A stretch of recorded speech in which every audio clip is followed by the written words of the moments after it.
Yeah, buddy. Here we go, baby. Big weekend recap edition of Old Man Squad Fantasy Basketball. Thanks for joining, everybody. We're settling in here on a Monday morning. Back from Thanksgiving holiday. My children are out of the house, but my dog is sick. So, I have become, I'm fully aware of this, an always something guy.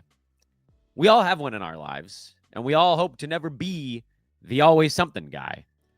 But I'm the always something guy now. I've always got something going on, some sort of nonsensical BS that takes me away from the traditional day-to-day.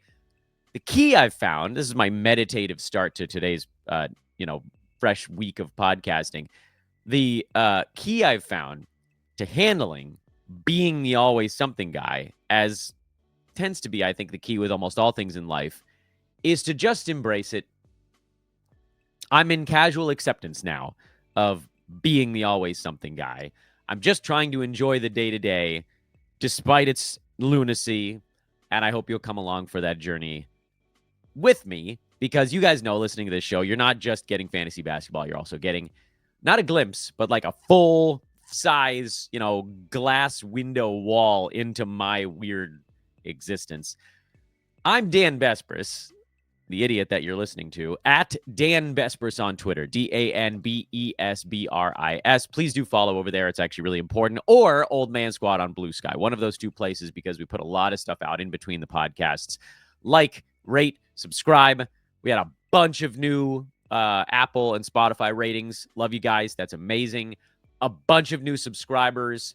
Cleared 5,700 on YouTube, which I know feels like sort of an arbitrary number, but still very, very cool for me. I'm feeling oddly proud. And I have you guys to thank for it. We also have brand new Bet Online ad copy today, and we'll get to that in a moment. But first, here's the TLDR. This is the too long didn't read Sunday recap, just so we can dive into something fast. Yesterday, if you're trying to make sort of like the fastest things and you don't want to listen to the whole podcast to get to them, Malik Monk, probably the biggest thing from Sunday, stayed in the starting lineup for the Kings even after DeMar DeRozan came back. So Monk, who we had classified on this show as a very, very, very strong injury replacement for DeMar DeRozan, now seems like a pretty good play alongside DeMar DeRozan. So hopefully if you picked him up for the injury play, then maybe you guys were able to hang on for an extra day, and that could work out in our favor, kind of like an injury play with benefits. Other big thing from Sunday, Jimmy Butler tweaked his knee late in the Heat ball game. We don't know what that means for him, but with Butler, usually it means a day off at the very least. Terry Rozier is working his way back up to normal starters minutes. He got up to 28. He definitely belongs on rosters, especially now with this Butler news. In the Mavericks game, Luka's back, but Kyrie was out, and so we'll get to some of the streamers there. But Quentin Grimes and Spencer Dinwiddie have been doing a really nice job, especially with Najee Marshall out with an illness.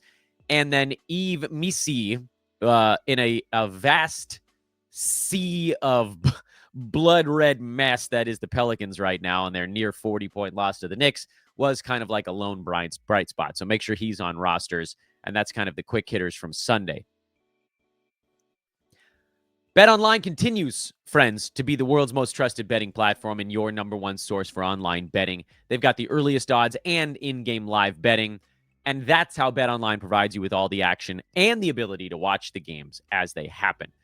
They've got the largest selection on everything from football to the NBA and college basketball, NHL and UFC. So head to BetOnline today and don't forget to use promo code BELIEVE, BLEAV, for your welcome bonus on your first deposit. That's BLEAV. Get a welcome bonus on your first deposit. BetOnline. The game starts here. Let's go into the normal part of our Monday show, which is the big weekend recap. This is our, as we've called it before, reverse chronological lightning round Monday. And we're going to move pretty quick because I actually got to get my dog to the vet, and that appointment is not that long from now. So we'll focus on the big things, and we're not going to stop to deep dive it unless I really think we need to.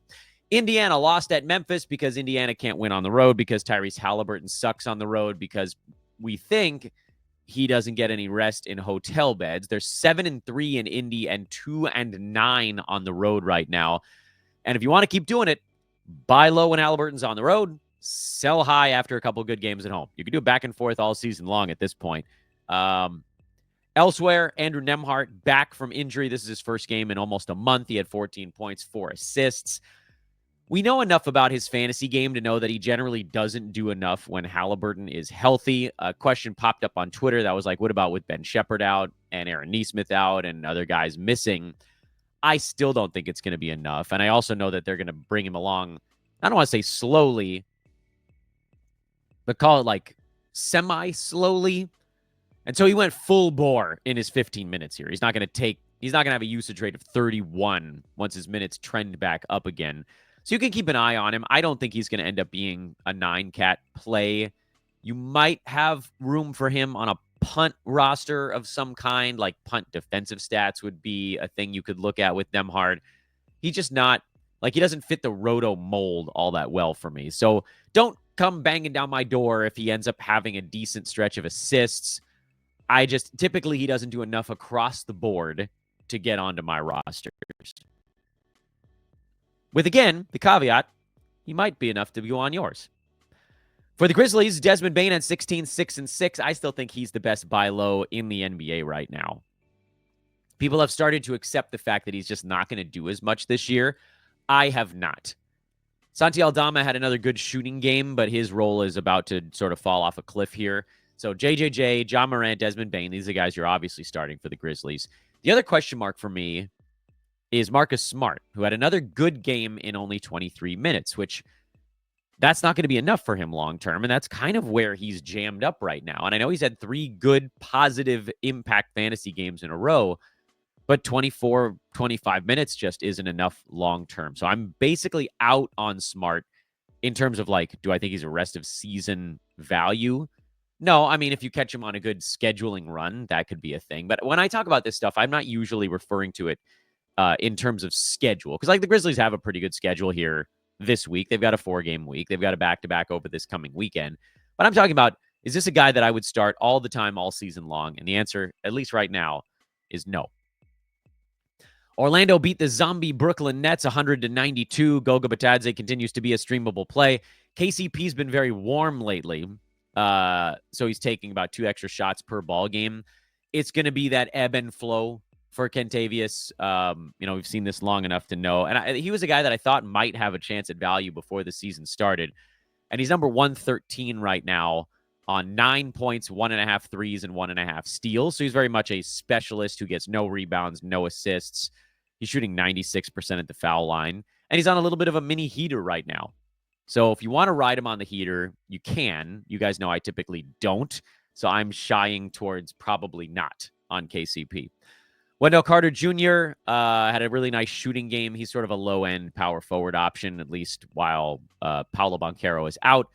My presumption is that when Paolo comes back, Wendell slides up to play center, but maybe he and Bitadze end up splitting those minutes. So it might just be like everybody gets ruined when Paolo comes back. For now, Goga's a start in 9-cat. Wendell is barely a start in 9-cat. Barely. And that's as far as you go there. With Brooklyn, Cam Johnson is rolling along. We don't know if he's going to play in this next one. You can see on your screen he has an ankle thing he's dealing with, and it's a Brooklyn back-to-back. Trying to figure out which non-household name Nets are going to be good on a given night is, like rolling a, D&D, like 20-sided die. Keon Johnson was the answer in yesterday's game. I didn't have him anywhere. I picked up Trendon Watford in one spot. It was more of a volume play kind of thing. And, he might sit out a back-to-back. And we know Ben Simmons is going to sit things out. And he actually had an injury in this one. It's screwball. If Ben Simmons actually is hurt and has to miss any time, then maybe there's an opportunity for somebody else to do something. But as it stands right now, I would go Cam Johnson, Dennis Schroeder, and Nick Claxton, who's having his own troubles this year. But that's as far as I'm going. I don't want to go down the who should I stream game with the Brooklyn Nets because it's just too screwy. Speaking of streamables, the Boston Celtics have 5 games in 7 nights that started yesterday. So Porzingis and Horford each played in this one, which was very surprising. I figured one would go in one half of the back-to-back and one would go in the other. Instead, they used them both up in the first half. So do they both sit tonight? I'm assuming yes, which means you might get a Nimi Asqueta sighting in this one, or you might get a Luke Cornett sighting. Jaylen Brown rested in this one, or maybe it was an injury. It's hard to know. Drew Holiday will probably rest in the next one. I have no idea if Jason Tatum's going to get a day off. Keep an eye on all of this stuff. The problem is that we don't know exactly what the Celtics are going to do day by day during this span. We know that someone's going to rest, possibly someone's, but we probably won't know until an hour or two before game time, meaning if you're in a league, most roto leagues at least, you're picking up a day in advance, which means you probably can't do much of anything with the Celtics. For head-to-head, you might have an opportunity to play someone like a Sam Hauser, who played 36 minutes. He's going to be, like a Dalton Connect type of fantasy line when he gets starters minutes. And he might have 4 out of these 5 games as pretty good ones if they alternate Tatum and Brown, although we don't know if Tatum's going to get any days off, or maybe it's Brown and Drew Holiday split some days off, or Porzingis and Horford are getting some days off. There might be enough guys out where Hauser could be a play each day. And we know Peyton Pritchard will be a play during this whole span. But then beyond that, it's kind of like, well, shrug emoji. Would I go Keita tonight if Porzingis and Horford are out? I probably would. Although, oh man. Yeah, it's a little messy. Nothing on the Cavaliers, so we can just jump right past that one. Pelicans got destroyed. So this was, the good news here is that Yves Missi still had 11-8 in a block, and he continues to play better alongside DeJounte Murray and CJ McCollum and Trey Murphy when those guys are upright. But it didn't matter because they got fully destroyed. I would say, if the Pelicans can't start to get anything going, even as guys begin to come back a little bit, you're going to see guys getting fired. You're going to see that team lean into a tank. And then we're really going to have some stuff to look at. And we're pretty far away from that right now. It's December 2nd, so I don't think you have to worry about it immediately. But we saw what Elfrid Payton did when he had full starters minutes. So just keep one, not even like a quarter of an eye, keep like a 1/10 of an eye on how the Pelicans are utilizing their bodies during these upcoming games, because they might just call it a year. The Western Conference is crazy. Pelicans are 4-17, and they're 7.5 games out of the play-in spot. That's hard to be 7.5 games out of a play-in spot right now. Even the Wizards, who are 2-16, are only 5 games out. Anyway, the Knicks, this game was over early, so of course Mikal Bridges still played 36 minutes. What are we doing here? Come on, Tibbs, this is crazy. He did get Cat and Brunson some rest at least, so whatever. Move along. Miami lost Jimmy Butler late in this ball game. He did manage to play most of the game before he went down, but if he does need a rest, you'll see Terry Rozier get more. I think he was coming on anyway, and I also think Rozier probably got dropped in a bunch of leagues. So the onus is on you to just go check. He might not have been dropped in your league. Odds are he wasn't, but his rostership dropped from mid-90s to low 70s during this injury/cold spell. So he might be floating around on your waiver wire. If he's not, fine, move along. But that's the note from this ball game. Haywood Highsmith will play a little bit more with Butler out. Duncan Robinson will play a little bit more. I find those guys difficult to trust on a night-to-night basis. Schedule play-wise, you could make an argument for it. And Miami does have kind of an okay schedule here coming up. 4 games this week. Nothing special, though. It's just a 4-gamer. For Toronto, this was the sort of once every 5 or 6 days where RJ Barrett has good percentages in both. He's still, and I will almost never, ever move off of this position, a points league guy / punt guy, possibly even a punt 2 things guy, because his counting stats are terrific. 24, 6, and 6 with 2 3-pointers. But he's at a high volume, 45.7 from the field, high volume, 69.4% at the free throw line. He's at 3.5 turnovers. That's a lot to overcome. Now, if you catch him on the right week, this could be useful. But I promise you, from a math standpoint, the good that he does And this was very much a good ball game, so I don't want to take anything away from that. But the good that can come from an RJ Barrett week does not overshadow the bad. He can do more damage, and I get it. Like, a lot of you guys are like, I don't care about percentages at all. You should care about them a little bit. And that's how the math works. That's how understanding why is RJ Barrett ranked 143rd? Is he the 143rd best player? No. But does the damage from the things where he's rough, is that larger than the good? And the answer is yeah, it is. He's suboptimal in 5 out of the 9 categories, and he's quite bad in 2.5 to 3 of them. I didn't make up the math. Whatever, let's keep going. OKC, not much to see here. Lou Dort continues to just kind of like hang on to fantasy value. I'm not a big Lou Dort guy, if you guys hadn't picked up on that over the first 6 weeks of this season. He is still, however, number 85. Somehow, just barely. He fouled out of this ballgame in 27 minutes also, so just something to kind of keep in the back of your mind.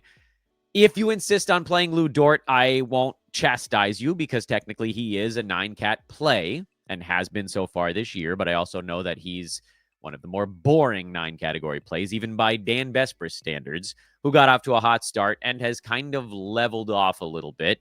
And if we're looking at like last 3 weeks, he's number 125. That's filler. Lou Dort is filler. And Cason Wallace is also probably filler, maybe even a tiny bit worse than that. But he's been hovering around filler level for about the last 3 weeks also. Meaning, how do you use filler level guys? However you want. If they have a great schedule, filler level guys are actually quite useful. Those are like the best possible schedule stream dudes, are the filler guys. Because if you get 4 games in 6 nights out of a guy who's ranked 125, that's actually very useful. Like Roto Games Cap, it's not. For Houston, this was sort of the down Amen Thompson game, but everybody else did enough to be fantasy relevant. Freddie VanVleet had 38. That's fun. You guys know I like to see Freddie VanVleet succeed. He's a 4th rounder right now after all the trials and tribulations, so it's fine. Lakers barely. Utah did some dumb stuff at the end of the ball game. Although, if you watch that replay enough, it did kind of look like the Lakers stopped defending. So there's this whole like, oh, Colin Sexton had a game winner. Yeah, he had a game winner, but nobody was playing defense. So I think we're getting a little caught up in the narrative there. Dalton Connect is a firm hold. He got into foul trouble and couldn't hit shots. So he's just like, you're not going to get to do as much because his big thing is shooting. He's turning out to be, I think, a better rebounder than the Lakers realized. Not a good one, but like, he got 7 again in 30 minutes yesterday, and they weren't getting anything close to that out of Cam Reddish. So just a little bit of size. He's not going anywhere, basically, is the long and short of that. No D'Lo, no Austin Reeves in this game for the Lakers, if you're wondering why Gabe Vincent and Max Christie actually had, like, fantasy numbers. But those guys are not even remotely close to good enough. Rui Hachimura is the stream if Reeves and D'Lo have to miss another ball game for LA. And it is tonight, so it could happen again. This is also the final game of 5 games in 7 nights for the Lakers, so I would expect them to be totally gassed. And you might even see the Lakers just kind of throw this one, which I know is dumb because they're 12-8, and it's not like they have a whole bunch of breathing room between themselves and being out of the playoffs altogether. I think they have like 2 games of space. But also, the 5th game in 7 nights is the kind of game where someone like AD or LeBron could end up getting hurt, and then your whole season's cooked. So keep a real close watch on what the Lakers injury report looks like today. So Rui is actually quite interesting because D'Lo missed that game with an illness. He feels like he'd be more likely to come back for this one. Reeves, remember, had that tough fall 3 days ago. So he might miss another one. So this might be your Rui Hachimura day, everyone. Over on the Utah side, not much in the way of surprises. Colin Sexton continues to do literally just enough to stay on rosters. Just barely. He's basically filler level. But Walker Kessler's been great. I haven't heard anybody talking about how good he's been from a fantasy standpoint. Walker Kessler's number 39. The breakout is upon us, ladies and gentlemen. And he could actually be better. Dallas got Luka back, but lost Kyrie Irving. It was still enough because Luka looked a bit more healthy, a little more spry here coming back. Quentin Grimes had a huge ball game. Spencer Dinwiddie had another 20-point day. Jaden Hardy is a dangerous play. No Clay, no Kyrie, no Najee Marshall. That made it pretty easy to play Grimes and Dinwiddie because you know they're going to play fast. You know they're going to try to get a lot of looks. Portland loves to play at a pretty good speed, although the Blazers' defense had actually been kind of better lately. Either way, without getting too much into the weeds, if the Mavericks are missing 3 guys again for their next ball game, it makes the Grimes and Dinwiddie play a little easier. If Najee Marshall's back, it all becomes a little bit murky. They're probably like just better than 50-50 plays, possibly even all 3 of them. And of course, you might see Kyrie and Clay back. So that would really screw things up. So I wouldn't do a whole lot with Dallas in this exact moment because they don't play tonight. They play on Tuesday, and it's just a 3-game week if you're thinking about it from that perspective. So like streaming wise, it's not a particularly strong week, although they do play on, do they have one good day in there? What's their quality day situation? I mean, they avoid Sunday, so that's a win, but they do play tomorrow, which is a relatively busy day. So head-to-head, I don't think I can make an argument for these guys, at least not tonight. On the Roto side, I'm perfectly comfortable picking up Dinwiddie because he looks like he's been ready to kind of step into the non-superstar shoes. Najee Marshall, again, makes it a little bit complicated. If you're Roto Games Cap and Najee comes back, I don't know that I'd play any of those 3 guys. I think they all could be good, and they all could also be bad.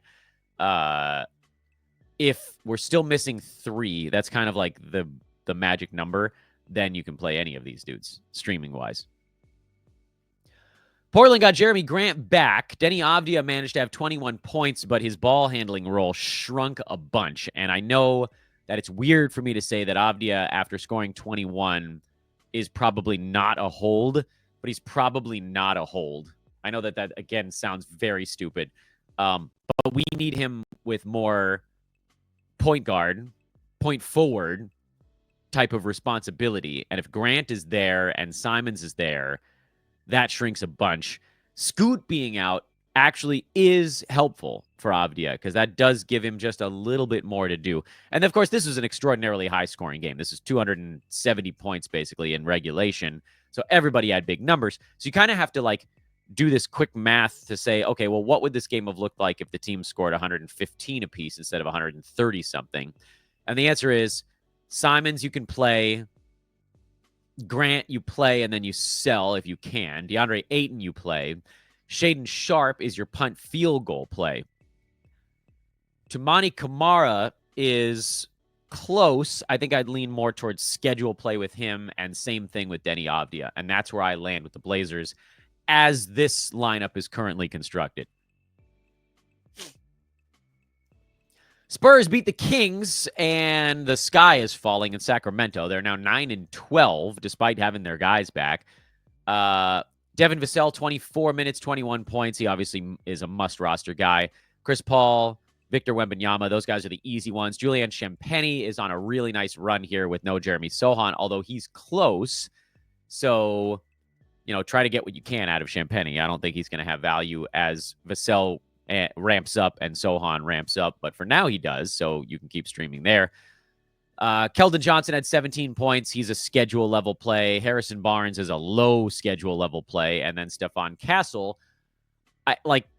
Everybody's asking me what I think about this bad ball game. It changes nothing for me. I will say the same thing about Castle now that I said the last time we talked about him, which is he's a rookie. There's going to be a lot of mess along the way. I believe that he is a punt play for various rookie level stuff. I mean, there's a reason he's not inside the top 200 in 9-cat. He has issues in his fantasy game. He's shooting 39% from the field, 71 at the free throw line. He can score. He can pass a little bit. Defensive stats are kind of fine, but unspectacular. He doesn't rebound very much. His scoring is not like colossal. It's decent. You can't start him in Roto, and even in head-to-head, it's hard to start him day-to-day. You're banking on some sort of growth over the rest of this year, which might happen, but you guys know how I feel about these sort of like doing more damage than good active stashes. Bigger news in this ball game is on the Kings side, and that's what we talked about in the opener of the podcast, and that's Malik Monk staying in the starting lineup. So he's a must-roster guy in all formats as he sits in the starting five. He just blowing through all expectations. This is the big thing, is get him in there, get him in the 30s and minutes consistently, and then he's inside the top 100. Keegan Murray, I think, is going to get dropped in a lot of spots. I would add him if he gets dropped. He's not in my leagues, so, whatever. What's his rostership at right now? Still at 89, so people are clinging to Keegan Murray, maybe more than they should, honestly. But he's a guy that needs to be on rosters, even if it's kind of low-end production. And then, now you've got start the starters with Sacramento. Denver got Aaron Gordon back. He played 24 bench minutes. He's about to take Peyton Watson's job, so that's just a matter of time. Not that Watson was sort of like a low-end injury play, as it turned out. He started off really hot in that job and then kind of ran out of gas. So Jokic, Brown, MPJ, Jamal Murray, those are the easy calls for Denver. Russell Westbrook is kind of this and this is the percentages now becoming an issue again. He's going to get you some assists, but you do more damage than good with Russ. And then Watson trending towards a drop, so go look for somebody more fun. Was there anybody more fun in the Clippers game? Not really, just guys that are already on rosters. Zubats continues to be the worst free throw shooter edition of himself he could possibly be. That's turning out to be a really unpleasant surprise this year. Norman Powell's back. He had 28 points and basically nothing else, but he's startable.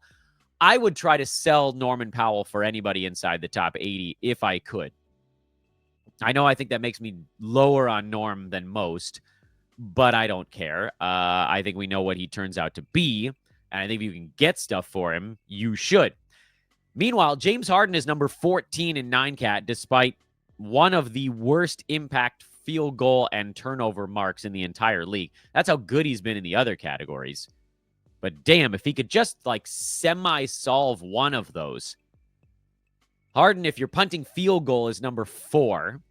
If you're punting turnover, he's number 5. And if you're punting both, he's number 3 behind just Wemby and Jokic. That's how impactful he's been in the other stuff.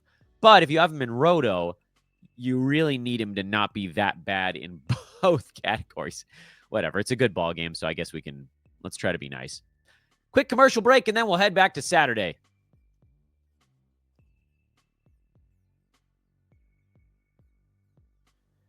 Atlanta beat Charlotte, and that's not too surprising because Charlotte doesn't have LaMelo Ball right now. The Hawks are 10-11. I don't know how quite they're doing that.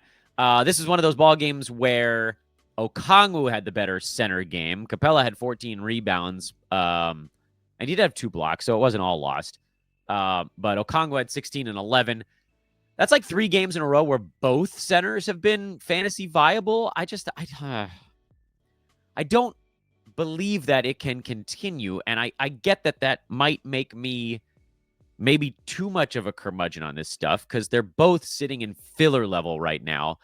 But to me, that says we should use them for good schedules.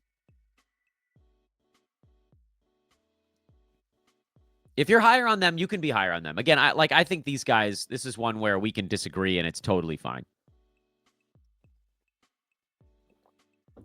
Otherwise, I'm holding on DeAndre Hunter. He wasn't quite as good in this ball game, but he was good enough. And I think they were probably going a little easy on him. If I'm remembering right, I think Atlanta was on the back end of a back-to-back. Yeah, they were. So it was just kind of good to see him in the back-to-back anyway. Risa Shea got a little bit more playing time, probably because of the kid gloves on DeAndre Hunter. And then Jalen Johnson is now officially a mid-second rounder. He's number 18 in 9-cat. Again, despite 3.2 turnovers per ball game. That's how great he's been. I don't think the turnovers are coming down, by the way, because he's passing his tail off. He had 9 assists in this one. It's just fun. It's fun. The Jalen's are turning out to be terrific. Over on the Charlotte side, Moussa Diabate is a drop now with Nick Richards back. You can pick up Nick Richards, but it's also worth noting that Mark Williams is not that far away either. So this might end up being sort of a short-lived thing. But if Richards can get up near 30 minutes before Williams comes back, then he'll be playable. Brandon Miller, by the way, took 30 shots in this game. That was notable.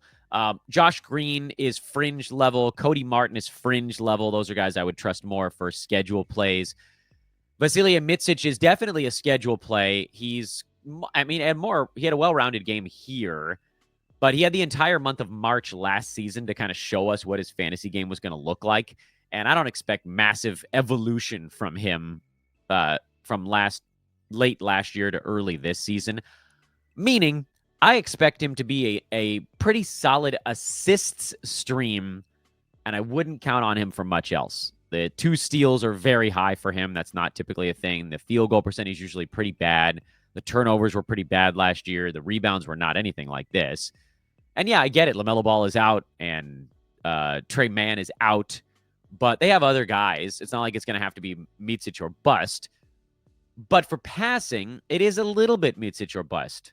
So if you need assists, that's the direction you go. If you're rolling 9-cat and you're not punting anything, I think he probably ends up being sort of a more harm than good guy, which puts him right on that sort of razor's edge. Philly got a win. That was, I guess, something. Their 4th of the year. But Paul George was back, so that was sort of the good news there. Andre Drummond had a weird non-contact ankle thing. Hopefully it doesn't end up being a massive deal. Paul George being back, obviously the big news there. Kelly Oubre somehow managed to hang on to value despite PG being back. And the Sixers got weird. Overnight, they got weird. You're ignoring KJ Martin. I know he had a big ball game here, but don't pay attention to that. You're not picking up Ricky Council. Jared McCain got bumped to a bench role and only 7 shots. That kind of came out of nowhere. I would hold him a little bit, but he was always a super sell high. We said that last week, the week before, whatever. But I don't think you drop him after one game. You got to see what the hell that was for him. Yabusele is filler level, so filler stream. Oubre is probably filler stream as well. And we'll just hold out hope that Embiid is not too far away. The last report I heard was from a Nick Nurse presser where he said that they felt like they were getting the swelling under control and that it was sort of getting better. So I think we're probably getting close, but I don't think I would do anything there. I don't think there's a really good center option either, because you figure Paul George is going to come back.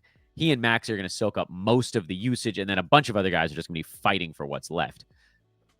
Cade Cunningham was a late scratch in this one. I'm hoping it was just because it was the tail end of a back-to-back, but originally it sounded like he wanted to play, so I don't like the whole, like, he wanted to go and then couldn't thing. We will have more information on Cade tomorrow. They don't play tonight. They have a back-to-back Tuesday, Wednesday.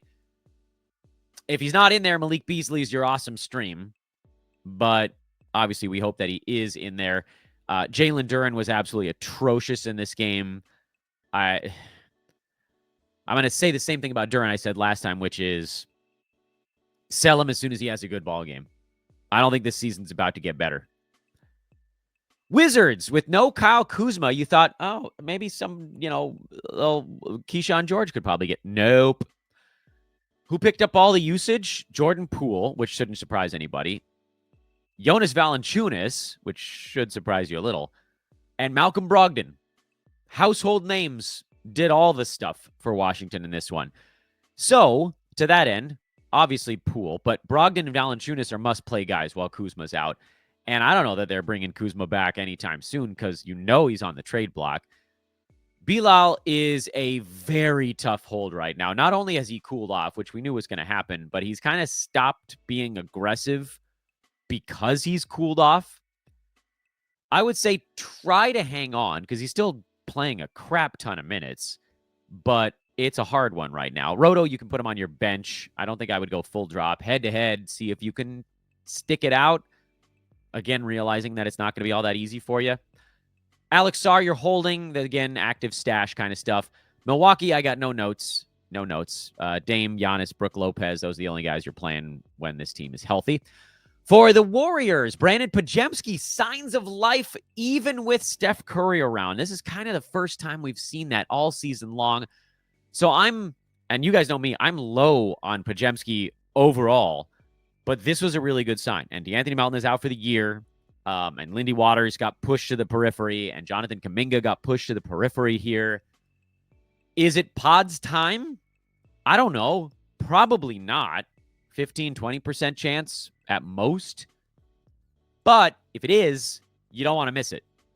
So this is me, Mr. Super Negative on Brandon Podziemski, saying this is the time to make a speculative ad on Brandon Podziemski. He's one of the bigger notes on today's show. Don't overlook what I'm saying right now. Dan Bespris, me, who does not feel strongly positive about Podziemski, and you can go back and look at the preseason rank board to see it. This is the time to add. See what happens. He might suck tomorrow. Actually, when do the Warriors play? Is it tomorrow? I just said tomorrow. It is. He might suck tomorrow. But there isn't anybody that was out that's coming for this role. He got it himself this time. So, see if it sticks. See if this is the I'm finally going to be involved moment. Steph, Draymond, Wiggins, those are the other Warriors that should be on your roster. Buddy Hield is a play him when he's hot guy. Bradley Beal missed this one for the Phoenix Suns. It was listed as management, so hopefully that means he's back for their next one tomorrow. It is a difficult call if you're in a weekly league. But the good news here, if we can find a silver lining, is if Beal misses another one, and I would imagine it's the same story if Booker misses a game, it looks like the Suns are ready to trust Grayson Allen again. And we know he can be very good given full starters minutes. So, no, you don't need to pick him up. But if we find out that he's going to get a start again, then you pick him up.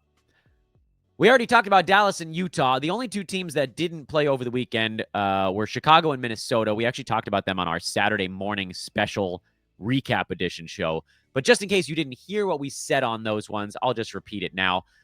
For Chicago, there's really kind of nothing going on. Ayo Dosunmu is your low-end Patrick Williams fill-in. Minnesota, I am out fully on Dante DiVincenzo, and I am in fully, not that that's changed at all, on Mike Conley, who they're playing more and more as the Wolves try to figure out what the hell their identity is, and he is one of the team leaders. And when teams are searching for themselves, they're going to lean on the leaders, which is Anthony Edwards, Mike Conley on that team, and then sometimes Rudy Gobert, although he rubs teammates and opponents the wrong way so regularly, you kind of want to just say it's Conley and Ant. And so those are the guys you trust. I'm holding Jaden McDaniels on that team. I'm holding Naz Reid. That one probably not as much of a question mark. And again, I think Dante DiVincenzo is right now at best a schedule play. And frankly, it's barely that. But they do play a very tired Lakers team tonight. So a lot of those guys might have really good ball games. Something to look at if you're a DFSer of sorts. All right, I got to get my dog to the vet. Thanks for listening, everybody. We jammed this one in about 5 to 10 minutes faster than usual. Again, drop a follow on Twitter at Dan Bespris, Blue Sky, Old Man Squad. Hit that like button on the video. It's much appreciated. Subscribe. Leave a comment if you feel so inclined. I'm still trying to respond to all of those here on YouTube. And if you're on Apple or Spotify and you haven't done it yet, those 5-star reviews, hugs and kisses. That's what you get from me for the 5 stars. Big hugs and sloppy, wet kisses from Danny Boy. All right, let me get gummy out of this place. I'm Dan. I don't think we're going to have a second show today because I have no idea if we have childcare because all kinds of hell has broken loose on the first day back from Thanksgiving break.